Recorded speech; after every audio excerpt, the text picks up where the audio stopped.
Hi Xhorse fans, welcome back to our channel. In today's video, let's talk about our programmers. It's been 9 years since our first super programmer VVDI Prog was launched. Its powerful data reading and writing capabilities have been widely praised by automotive locksmiths. However, as the functional requirements continue to rise to accommodate increasing car models, and the VVDI Prog upgrade cannot fully meet these needs due to hardware limitations, we carefully developed and launched the second generation Multi-Prog, whose functions have been greatly upgraded, even more powerful.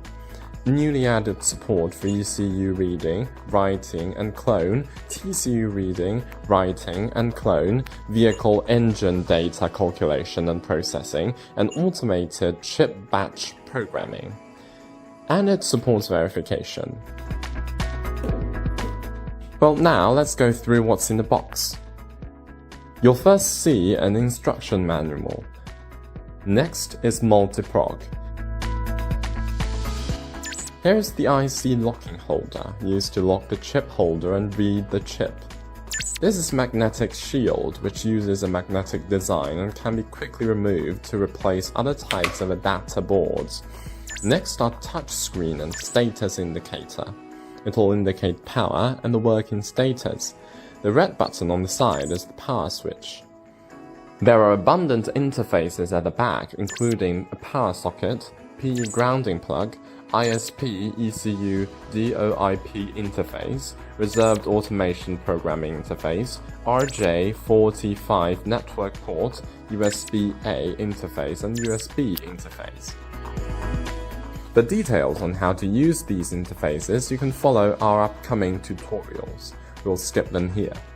There is also a box of accessories coming with the device. Open it and you will see a large package of cables. This one is the MCU solder cable, which is used to read and write MCU chip or automotive module data. Then you'll see an MCU DB15 cable, which is used to read and write automotive module data with a solder-free adapter. This one is an ECU solder cable that's used to read and write ECU and other module data.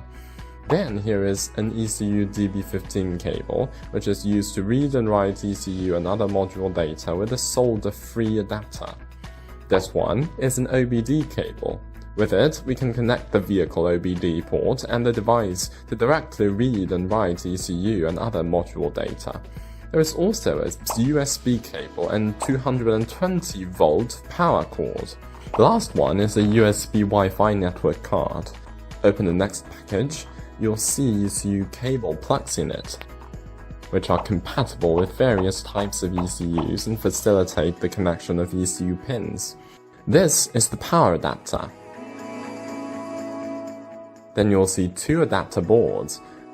This one is the VH20 interface adapter board, which is used for interface self-test. This one is the VH23 interface adapter board, which is used to solder, read, and write related chips. Besides these two boards, there is also an adapter board installed in the device by default. The VH13 interface adapter board can lock various IC sockets and DIP packaged memory chips, which is convenient for the direct reading and writing of chips. Well, I've covered everything in the box of Multi-Prog.